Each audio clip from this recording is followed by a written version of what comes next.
Hey, it's Marissa, and this episode is definitely for my teachers. Let me ask you something. Have you ever stood in your classroom before the students arrive and you're looking around and you're like, I have absolutely no idea if I'm doing this right? Well, that is pretty much most teachers, but especially the new teachers. If you're a new teacher, like that feeling shows up a lot.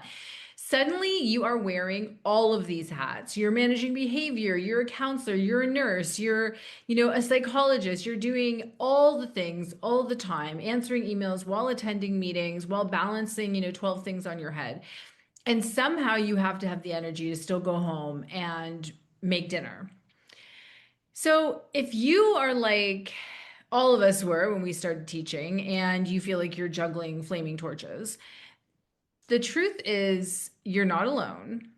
And that's why this conversation with Bridget is so, so, so important. So, Bridget Gengler, who I'm speaking to, has this incredible book out at the moment called You Have a Story to Tell. So, we're going to talk a little bit about that book, but we are especially going to talk about building relationships, both with your students, with yourself, with your colleagues, social emotional learning, building connections with the kids. How do you make it work when you're a new teacher? How do you stay calm? What are the strategies that Bridget has used, that I have used to get us past the incredibly challenging parts at the beginning of teaching? So if you're a teacher who might be struggling, particularly if you're a new teacher, this is the conversation for you. Let's get into it. Okay, good morning, everybody. So today I am joined by Bridget Gengler, an instructional and intervention coordinator from California, who's not only supporting teachers every day, but heading back into the classroom herself this year. Bridget, thank you so much for joining us. How are you today?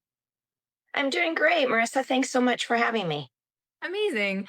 I want to start a little bit by discussing your book. I had the opportunity to read it, and it's just so beautiful to help children find their voice. I love the illustrations. So with the book, you have a story to tell. What inspired you to write it? And if you could just tell the listeners a bit about, yeah, what is it about? Sure. It was inspired by my students. It was really thinking in mind of the quiet voices, those brave storytellers, those children that are still learning to develop confidence. Um, I grew up a very shy and quiet child. So I always made it a mission in my career as a teacher that I wanted to make sure that those kids like me had an outlet and had a way to share their voice and be seen, because many times in the classroom I just felt invisible. So I didn't never wanted that to be something for those children, especially those quiet or shy children. So the book is basically a love letter to all my students that I've ever taught, and to any reader that's reading it, about sharing your voice, sharing your stories, that your voice matters, that you matter, that we all have stories to tell, and we need to be able to express that and share that with the world.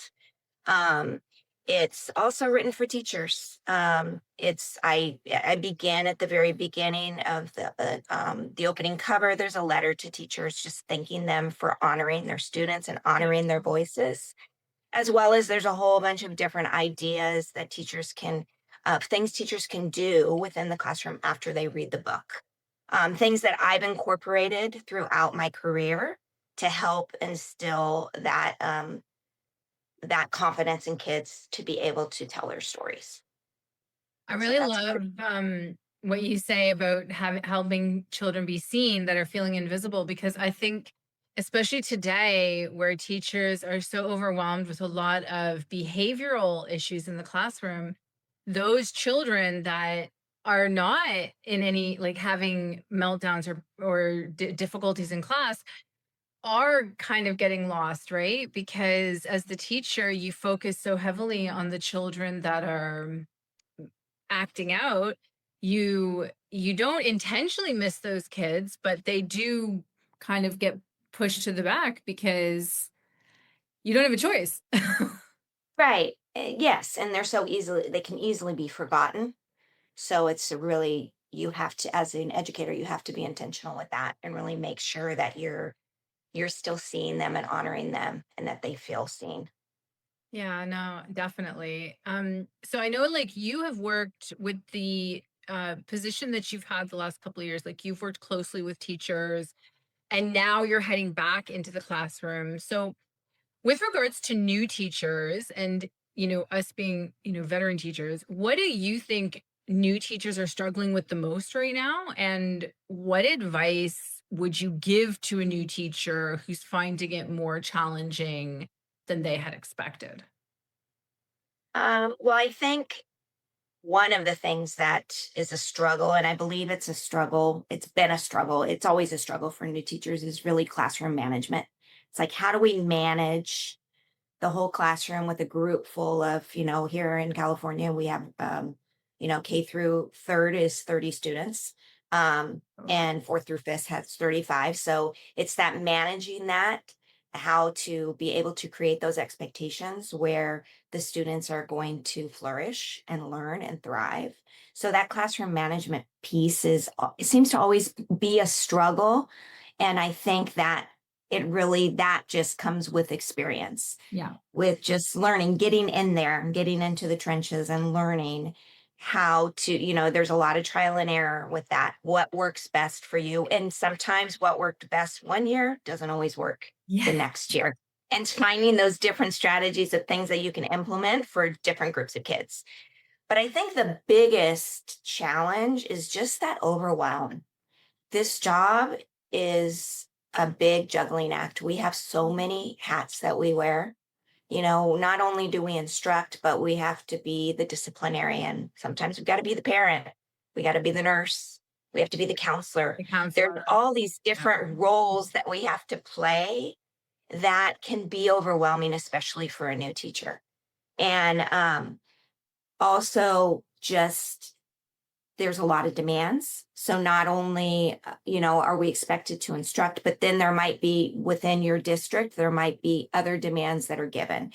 My particular district is very data driven. So we're constantly looking at data and analyzing it and deciding on what is it that we need to do next to help certain students. And so all of that can be very overwhelming for a new teacher. And I think for a new teacher that they talk about the teacher roller coaster, um, Yeah. those peaks and valleys that we have throughout. And I believe it, it happens every year. Um, but I think with experience, the more experience you have, you learn how to navigate it. But for a new teacher, you're starting out very enthusiastic and excited about the year, and then get like a month in and it somewhat hits that survival mode. There's so many, the honeymoon's over. It's, now There's I've so got many to, extras you didn't uh-huh, realize, right? We're there. exactly. Exactly. And so there's interacting with parents and parent conferences and doing grades and planning, just all those things. And that creates such an overwhelm for teachers. And so there's that roller coaster that constantly happens throughout the year. And I think that number one thing that, and I know I did this when I started back 30 years ago, you have to find your marigold, that teacher, that veteran teacher who's positive, Yeah. who will help carry you on those days when it's tough and those dips, those months when it's, low, um, who can you can collaborate with, you can talk with, who can be your mentor. I think you really need to find that person, and you need to find your people with your other colleagues as well. Yes. Because I know, yeah, I know just with my years of experience, I can think back to each set of years when I taught different grades, because I've taught from second to fifth grade. Um, and I think about my teacher besties, as we call them, those people that just were there for you. And I think you have to find those people because they're the ones that help carry you, especially in those low points. And yeah, Yeah. you need to be able to identify who they are, because our this job's never ending. It's we take it home with us no matter if we want to or not. Even if you're physically not taking work home, mentally, you have it in your mind. I mean, I can think of countless nights where I would, wake up in the middle of the night. Oh, I needed to do that, or I need to do this tomorrow, or oh shoot, I forgot to take care of that for this child, or how am I going to help this child? It's constantly running in your head, and it creates that overwhelm, and that can lead to many things. The burnout and just uh, the loss of steam, the loss of wanting to keep going. So I think finding those people who can help you and walk with you, Yeah. especially in your first years, finding those veteran teachers who've been through it, I think who could also, really help you. when you look for those veteran teachers, number one, look for people who are positive. You have to try to find someone as positive as possible, because if you find a teacher who is just constantly telling you about all the negatives that are going Right. on, you're going to be even more overwhelmed.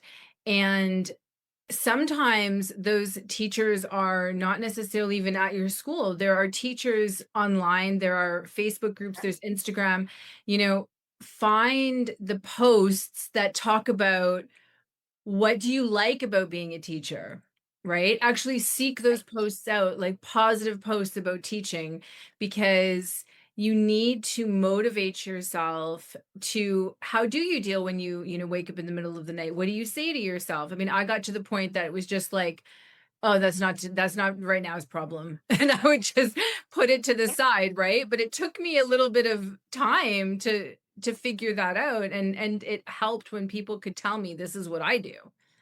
Made a difference. Yes. And going back to, your dreams or waking up in the middle of the night, I think that's also where you have to learn to prioritize what's important today, Yep. because we have a long list of things we have to do, and there is just no way in a day or even in a week we could get through everything. So it's learning how to prioritize, deciding what is the important things that need to get done now. Yes. Yeah. um And the wins of the day, like celebrating the wins. There were some days where my win was like, all the kids are alive and they all went home. And I was like, win. Like, you know.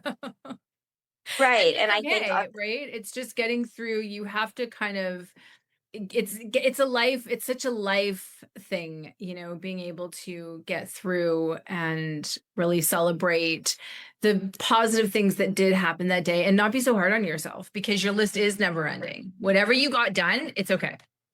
exactly. Yeah, and I think going back with thinking about the positives, I always call it the Yeah. joys that I find within the day. What were some things that I could celebrate in that day? And that's really important, to keep that positivity going, because it's so easy to fall into the negative. And if you surround yourself Exactly. with people that are in the negative, it's really easy to get caught up in that.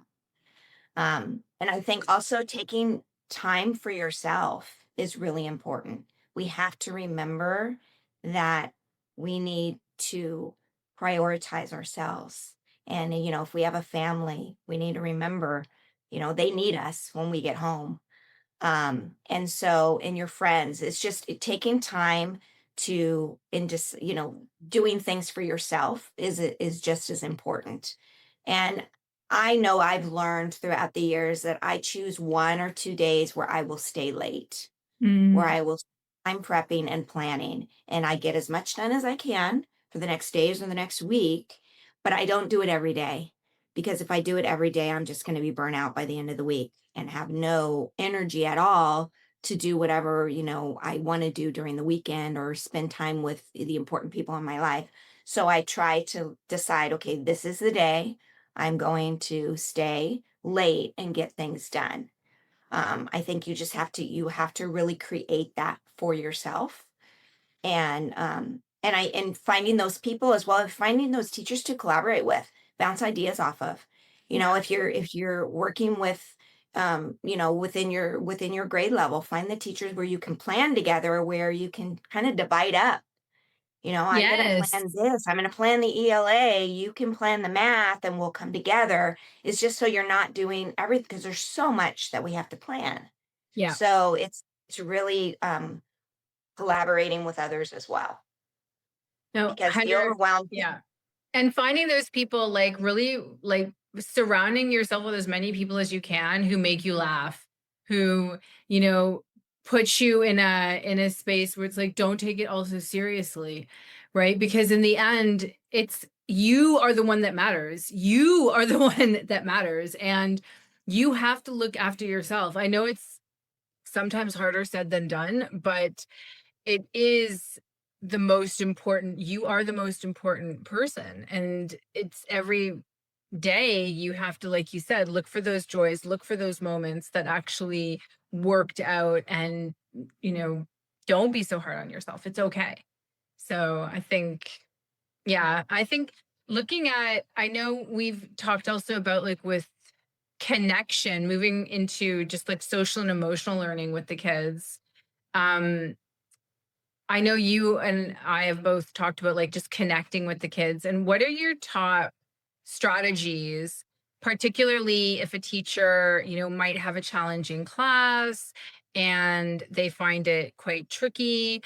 I've had a few podcasts recently about breath work with kids, and I personally, I don't know if you've ever tried it. It was not around really a lot when I was teaching. It was not something we did, but I feel like if I were in the classroom right now, it is something I would consider to help just with that emotional regulation. Yeah, so what do you think? Yes, I agree with that. I when I was in the classroom, I didn't use as much as that as I should have. Um, but working with teachers and seeing that being implemented within the classrooms, I do believe I have one teacher at our school who does yoga with the kids every morning, Amazing.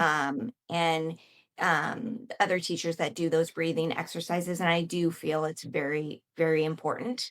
I know going back into the classroom, that's something that I definitely will consider implementing more. I think that definitely connecting and building the relationships, and you have to do it from day one. Yeah. Um, Even before, I mean, I contact families before the school year begins, um, and and just send them out some messages, and asking them things about their children. I do a parent survey at the beginning of the year where I ask the parents specific questions, not just academics, not just where do you feel your child strengths are and where are the areas of need, but tell me about your child. What are Mm, some things that I can do to connect with your child? Because I I feel love it's it. really important that we know things about the child, and if we're asking parents, they know them best, and they have that perspective of what they know and what their child loves. Because when you're able to say something about um, baseball or soccer or their ballet recital or piano or whatever interests that they have, and you bring that up to the child and make that connection, they start to feel seen. And Yeah. so it's finding those ways to connect with them. I do morning meetings every morning. Kids come in, we form a circle, Okay. sit down, we do a check-in. How are you feeling? And then we usually have a theme that week. Sometimes it's so that like perseverance. The theme might be about perseverance, or it might be about kindness Do or you come up with courage. those themes and then just kind of, do you do that? Yes. Like, okay. Uh-huh. I come up with those themes. Sometimes I'll find a very short video that might be relevant to the theme, and we watch that first, and then we sit down in the group and we talk about it. We might do different activities that revolve around the theme, and I allow kids to share their voices, and I make it very specific to all the children that when someone's sharing, we need to listen. We need to let them share because I want them all to feel that their voice is important. On Fridays in that morning meeting, I do an all share. So I allow every single child to share one thing that happened that they want to share, whether it's what they're going to do over the weekend, how they're feeling, what's coming up in their life, just something that they want to share with the class. But I also make it an option. So I tell them if you don't want to share, you just say pass, and we'll move forward, because I'd never want them to feel like they're obligated to share, especially for those quieter children. Right. Because if you make them feel safe and comfortable, eventually they're going to share. Right. Eventually it'll get to the point where they feel comfortable doing it, but you have to give them that option, to make them to really make them feel like they matter and they're important and they're seen, and in a non-threatening way. Um, I have a quick question. Like, so uh, during the week, because obviously Friday you do all share, because it would take a little bit of time to have all the kids share. Let's say the majority share. right. Do you during and I can hear some teachers saying I'm not going to have the time. I know. Um, and in my head, as where kids are today, the social and emotional learning, it's almost as if you need to make the time because Yeah. it's better that something else kind of suffers than in their day than this, because it's getting to the point where this is becoming the most important thing that they have to do. So anyways, so during the week, do you have, say, today it's like 7 kids turn, like you pick 7 popsicle sticks out of the jar or something like that, and each day it's a new set of kids except for Friday? Yes. So, um, on during the week, it's just I pick a couple kids. Okay. And usually I've done it different ways where I have my list of names, and we might ask them. So I have a leader for the day, and the kids learn how to run the meeting. Oh, So I like. after we do it for a little bit, then I hand it over to the children to run, and I just am kind of the facilitator. So one thing that I've done is I'll have the list of names, and they'll just call on that person. Would you like to share today? I Would you love like it. to say anything? And that person, if they don't want to, no, I pass. Okay, and we move to the next one. So we kind of do it that way. And I only pick a few students because yes, time is essential, and we can't spend an abundance amount of time. I've struggled in that area because I believe it's so important that I've had to figure out how to make sure that the time is utilized appropriately, and that where it's not too much time because we have so many other things to do. But I don't. That's one thing I don't like to give up in the day, because I Yeah. feel it's so important, and it creates the classroom community, and the kids feel safe and comfortable, and it really leads to a good positive day because it starts out that way. So it's something that I don't like to abandon. There are days, there's some, an assembly's going on, something else where we might have to, but then the kids look forward to it too. So if you Yeah. don't do it, they're asking, why are we not doing it today? Yes. So so yes, but I feel it's essential. Um I feel it's building not only their emotional intelligence, their ability to communicate and speak up, and those are all things like that AI cannot do. So, I mean, from looking at it in that perspective, the social and emotional learning. And I will say this, in my very first year of teaching, when nobody knew what I was doing, I would have those meetings with my class every day after lunch because I was teaching in the UK and it was like we had after like a lunch period. And I would probably some days, Bridget, take like 30 minutes to do that meeting. But all the parents were like, they're just like so happy and they speak up and I've never seen her like this. So look, it works. I mean, try to find the time. That's all I can say. right. Try. Yeah, and like I said, because it's so important to me, there are days when I feel, oh, we went way over Yeah. our time, so I've had to juggle it.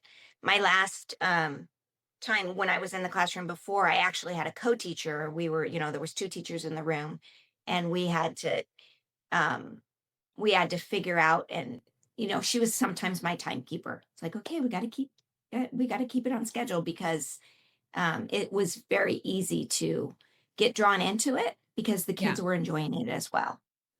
Yeah. For those Um, talkers, like sometimes you need like a timer. So you uh-huh. can have like a little like, okay, you got 1 minute and go. you Yeah. know? So yeah, no, Um, definitely. and I think that one other thing that I do is daily check ins.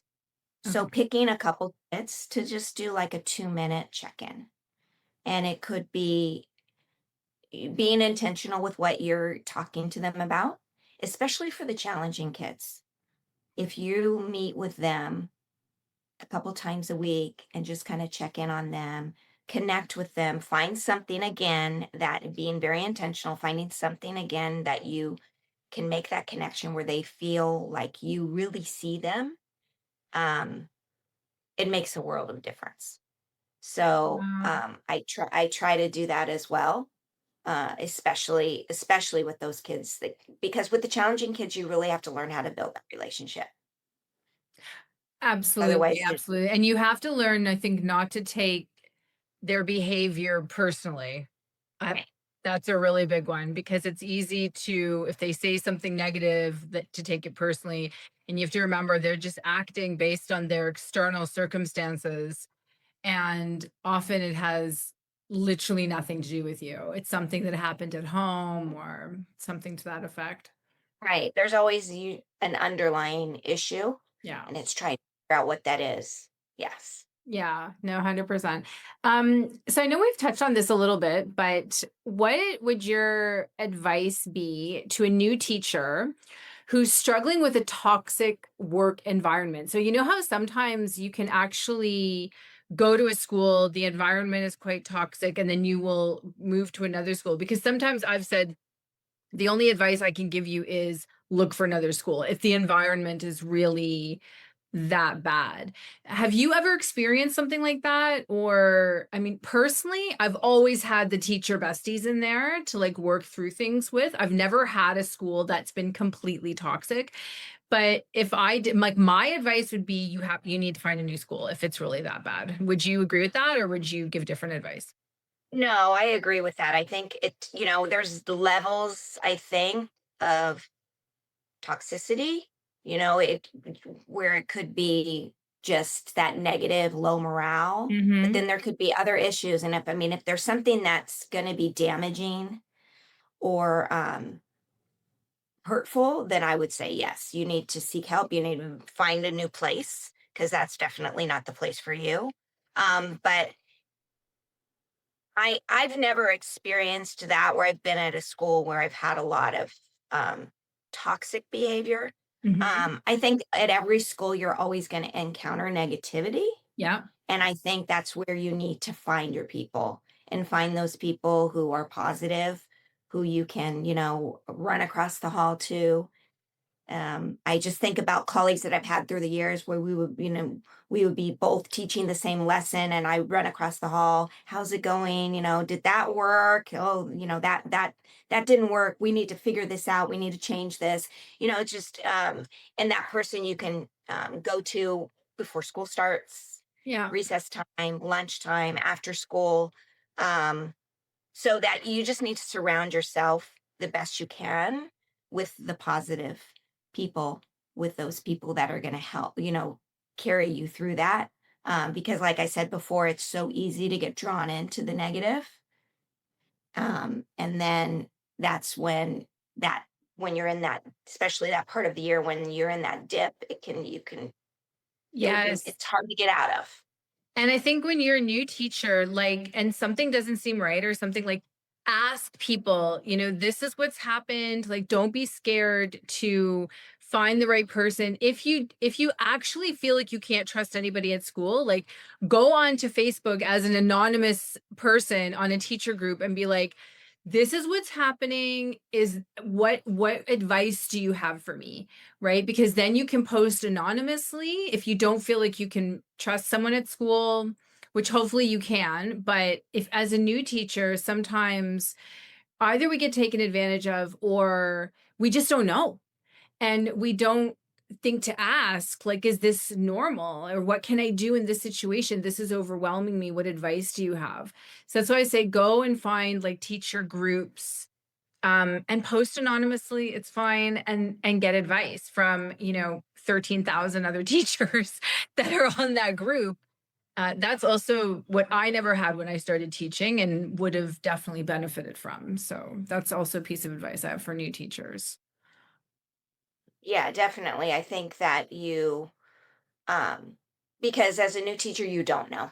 No. You you have no idea. Is this the norm? Is this what it's supposed to be? So that's, yeah, that's definitely a good set of advice. And it's true. Yes. Back when I started teaching, we didn't have that either. Yeah, But there's so many different avenues that you could go as a new teacher today to help you in those exactly. situations. Exactly. And like speaking of trying to keep ourselves into that positive mindset, Bridget, for you, what are some of the ways that you switch off at the end of the day so that you minimize the amount of work you take home? As hard as like I know that is, sometimes it comes into our head. We have to try and almost like push it out. Yeah, what do you do?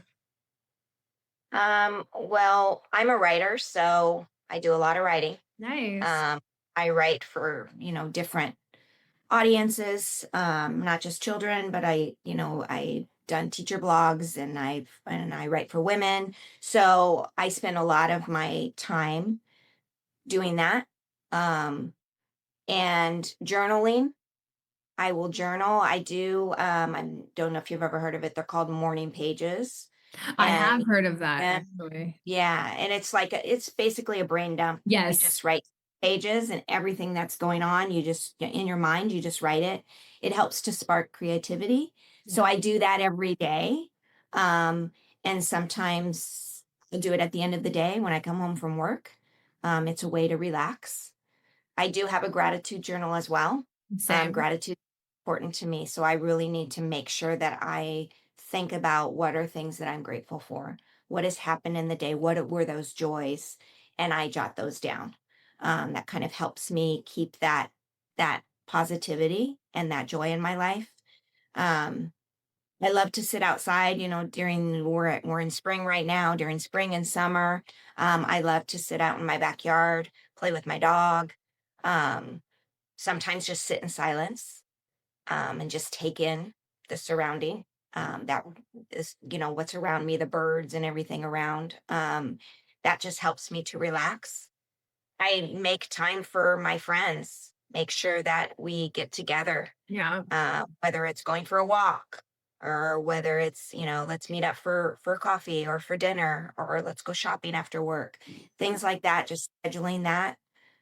With my own children, they're adults now, they're not in the house, but um, calling them, talking to them, um, and when they're home, just spending time with them. Yeah. I think you've touched on the idea that like as teachers you have to remind yourself that teaching is literally just one hat. Like you are wearing many other hats that define your identity and who you are as a person.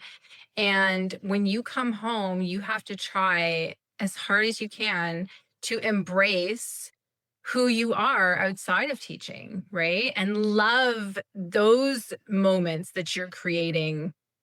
Um, because that's who you are. And I love that you talked about, when you get those sparks of creativity, as a teacher, maybe you have another goal, maybe you have another area that you want to learn about in education. So take 15 minutes or 20 minutes and read about that where like that direction, that niche that you might want to go into, write your goals, write about what drives you as a person. Don't go home as try your best. I should say don't try your best to not go home and keep your teacher hat on. You need Right. to try your best to like, yeah, definitely take it off. So I'm glad you talked about like with friends and the writing, and it's whatever you feel is will work for you, instead of doom scrolling or, getting lost into like series, like do something for you, something that sparks your creativity, that's, Right. Because it's yeah. easy to get lost in our identity as a teacher. Yes. If It's so easy. I mean, there was the beginning of my career, I'd come home with a big bag full of things. And sometimes I would spend all evening grading papers. And, it's then it takes away from everything else and from the people in your life as well. So, there came a point where I decided, okay, I'm not doing that anymore. Yeah. And, then it was I bring the bag home and it would sit in the car all week, all weekend if it was a Friday, or it Yeah. would sit in the corner of my house and nothing got done. It goes back to that prioritizing what is important today. Let me be able to walk out that door of the classroom with having done what the priority was and be able to then go home and take care of myself and my family and all of that. Yes. Exactly. It doesn't have to be perfect. And and forgive and be forgiving to yourself if you took home the books and didn't mark them. I mean, that happened to me all the time. And I was like, oh, well, I'm like, I'll mark like 5 books a day and I'll get it done. Like, it was, Right. you just made you just did it. And it was like, it's fine. I'm okay because I had a good weekend. I wasn't stuck, doing the marking. And, um, so I think, yeah, just like don't beat yourself up forgive yourself, because you're human and it doesn't have to be perfect. Like done is better than perfect. Right. And Yeah. Give yourself some grace for sure. yes, Bridget, you're just, dropping all the wisdom bombs here today. So is there anything else that we have missed that you want to share with the listeners? I just think that again, teaching is a juggling act. There's so much. We have that roller coaster that we go through. Just to remember to be intentional with your planning, intentional with building those relationships, creating a classroom environment where kids feel seen and heard. Because and I think the focus needs to be on your students. And when you take the time to build the relationships and create that environment, they will rise to the occasion. And I think that's the greatest reward as a teacher when you see your students rising to the occasion. And I think we constantly need to keep the focus on our students. Yes. And what works for one of your colleagues may not work for you. Like if you're a Right. new teacher and you have a Hmm. difficult class, like just keep trying. Just keep trying different Right. things. Hmm. Find people, like there's lots of people on TikTok too, like older teachers that have strategies. Keep trying different strategies until you find something that works for that class. Like don't give up and just know it's not you. Just keep trying, and do your best. So anyways, Bridget, I'm just so grateful for you. I love the book. I hope teachers around the world are going to use it in their classrooms. It's so stunning. And I am just really grateful that you decided to join us today. I'm sending you all the love and light for the end of the year because I know you guys are almost finished because it's May here. And good luck with everything next year when you go back into the classroom. So yes, and just thank you so much for coming on today. Thank you. It's been a pleasure to be with you today. Thanks so much. Okay. Did you learn something or many things from Bridget? Because I am just so blessed to have had her on the podcast. And if you haven't had a chance to check out her book, You Have a Story to Tell, definitely going to link that in the show notes. So please go have a look. And here's really what I want you to take away from today. You do not need to be a perfect teacher. You do not need to have a Pinterest perfect classroom. And you most especially do not need to have it all figured out. What you do need is connection to yourself, of course, because you are the most important person, connection to the people who love you and make you laugh, connection to those colleagues that are going to lift you up and give you the advice that you need, and especially connection with your students. Because when a child feels seen, everything starts to change. The confidence, the behavior, the willingness to learn, even just it's enough just to make them feel safe in the space. It makes teaching things a little bit lighter and it changes things for you too. So don't just leave this episode thinking that you need to overhaul everything. Ask yourself, what is one small moment of connection that I can create tomorrow, because that is where it starts. If this episode spoke to you, I would love to hear from you. Message me, share your thoughts, tell me what you're trying in the classroom. Please, any advice that you have, put it in the comments so that we can learn. We are in this journey together because sometimes the smallest support can make the biggest difference. Sending you all the love, and I'll see you in the next episode.